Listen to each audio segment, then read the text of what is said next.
Hey everybody, Paul Martin here, and this is the situation for March 29, 2020. Thank you so much for watching. I want us to start thinking 2 to 3 moves ahead of where we are in this situation. The media keeps wanting us to think about the next 2 to 3 weeks. While that is important for those of us who want to do a really good job of being prepared, we always want to be thinking down the road what is coming and what is the best way to get prepared for it. I want to spend a few minutes today talking through some things with you, hopefully giving you some ideas on things that you can be doing to get ready for what may be ahead. But first, as always, I want to remind everyone that paultmartin.com is the new website. All of my material is there. I'm uploading new material as fast as I can. I have created a blog now. You can keep up with things that I am working on. Check me out. I don't sell anything on the website. All the information is absolutely free. Lots of free downloads of PowerPoints, PDFs, spreadsheets, things that you can use to get prepared faster and hopefully better. That's paultmartin.com. Also, in conjunction with Carl Wren of KR Training, we have taken the 2018 preparedness seminar that we do every January and put many of the videos online, and you can download those. Go to vimeo.com, do a search on PTM preparedness. You see the website there. You can go there for, I think it's 12 hours of video now that we've uploaded. I think it's $40 for an all-access pass. If you just want to rent the videos, you can rent all of those for an entire year for $20. You can also download on a video by video basis, depending on what topics you are interested in. If you are looking to get more interested in preparedness and you are stuck at home and you're wondering, there's only so many episodes of things on Netflix I can see, what can I be watching that will actually help me get better prepared for what may be coming? Let me suggest that you go to the website, check out the videos. There's a trailer there to give you a better sense of what we are covering in these videos. All of my profits, by the way, go to help the Austin Animal Shelter, Austin Pets Alive. It's a no-kill shelter here in Austin, Texas. I'm not making a dime from this. I'm donating 100% of my portion of the proceeds to help others. I hope that you will take a look at this, some information there that will hopefully save you some time and money getting prepared and moving forward. All right, let's talk about what to expect in the next 5 months. I can do best case scenario, I can do worst case scenario, I can give you what I think is the most likely case scenario based on everything I am reading. But everyone is doing that right now. No one is talking about what do we need to be doing in May, in June, in July for what may be coming next. And what may be coming next is a potential second wave. If you study the Spanish flu, you know that there are 3 waves, or there were 3 waves to it. The second wave was by far the deadliest wave. I'm not saying that that is going to happen here, but there's obviously a lot of talk within the scientific community and medical community about the start of a second wave of this, probably sometime this fall. The date that I keep hearing from experts and reading about is that by September we need to be ready for the potential of a second wave. So that's why I've selected the next 5 months from April to August, through August, for you and I to figure out what we need to be doing moving forward. So let's talk about that. First and foremost, something you can do this week absolutely free that will probably be the most helpful thing you can do overall is to do a self-assessment to date of how you have managed going into the pandemic and how you have managed so far. Ask yourself these 3 questions. What did you do well leading up to this? What did you not do well, or what did you do incorrectly leading up to this?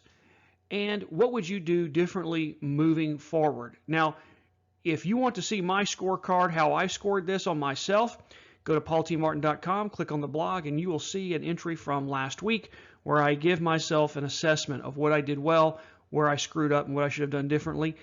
Hopefully this will give you some ideas. Be really honest with yourself. No one's going to see your answers, so you can afford to be brutally honest in your assessment. And folks, please don't be hard on yourself if you made mistakes. If you didn't take this seriously, or you thought maybe you took it too seriously and you overreacted here and there, please do not beat yourself up. Most of us have not been through a pandemic. We are all learning through this as we go. We've all made mistakes. It's okay. I promise you, anyone who's telling you that they didn't make any mistakes whatsoever is either out of touch or they are lying to you. Everyone's made mistakes. You're no different. Don't sweat it. Do the assessment, figure out what you did right, what you need to work on, and then that will be the first step in moving forward for the next 5 months. I've come up with some guardrails to kind of guide your discussion, your thought process. Hopefully this will be of help to you. Think about the items that you needed, but that you now realize you don't have, or they're hard to get. Think about the items that you stocked up on that you realize now that you probably didn't need, or maybe you didn't need as much of them. What were the items that were the most difficult to find that your family needs? My personal favorite that I'm having a hard time finding here and there is peanut butter. We've got plenty of peanut butter, but that is a hot commodity item. That is something that we're going to be stocking up more on just to keep on hand. We consume it. No, let's be clear. I consume it on a regular basis. I'm very much an addict of peanut butter. Very difficult to find right now in a lot of stores. My guess is you probably got some items that fit that bill as well. What task did you wish you had not put off? Trips to the dentist, trips to the optometrist, trips to the veterinarian, getting your car serviced, getting that check engine light checked out, getting the plumber over to your house to fix something that had been not working well. What are some things you wish you had done, or that you had put off that you wish you had not? And then what unpleasant surprises? You put your entire family and you're living in your house day in, day out for days on end for an indefinite period of time. Some people are both working from home and trying to homeschool their kids all at the same time. What have you learned from that? What were the unpleasant surprises? And start thinking about potential solutions to those moving forward. Make a list of the items that you wish that you had or that you used a lot of during this.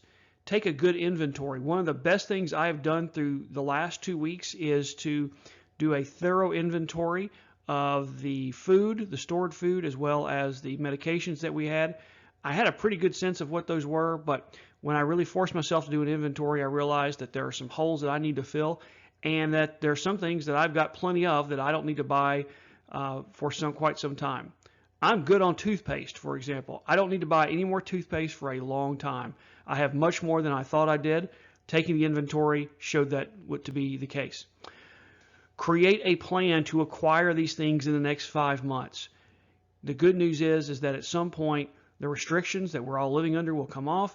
We'll be able to engage in commerce again. Amazon continues to deliver into many parts. Start thinking about a way to acquire those things that you're going to need in the event that we have a second pandemic, or that we have a hurricane that affects your community because you live near the coast, or because we're now in the throes of a storm season for the spring. There's no rule that says because there's a pandemic that Mother Nature cannot throw us another disaster or another problem our way. Start coming up with a plan to acquire these things. Prioritize the list of things you need to get done. Make completion of them a priority. Examine your financial situation. I know this is so difficult for so many people. There was a great video, I will post a link to it below, that Dave Ramsey did. He did it on YouTube. It was a fantastic hour-long presentation on what to do if you've lost your job, or what to do if you've not lost your job but things are still financially challenging for you. Lots of great information there. If you are struggling financially, I hope you will take a listen to that video. It was really good for me to hear. I got a lot of good information out of it. If you are thinking you need to be more involved in charities, many charities have stopped onboarding because of social distancing requirements. In the next few months, they are going to be looking for volunteers, particularly to help if we have a second wave of a pandemic. Find charities that resonate with you, get plugged into those charities, figure out a way where you can participate and be part of the solution moving forward. Things I could have done better. We always have bleach wipes here. I wish we'd had more because we're using a lot of them. We're washing our hands so much. I need more hand lotion. My hands are cracked and they hurt. It's not very pleasant. We use a lot of fresh vegetables, fruits and vegetables. We generally don't keep frozen or canned fruits and vegetables here, although we have the freezer space for it. That is going to be something that I fix in the next month or two as the grocery stores come back and get stocked back up. I want to focus on having more frozen and canned items for these situations.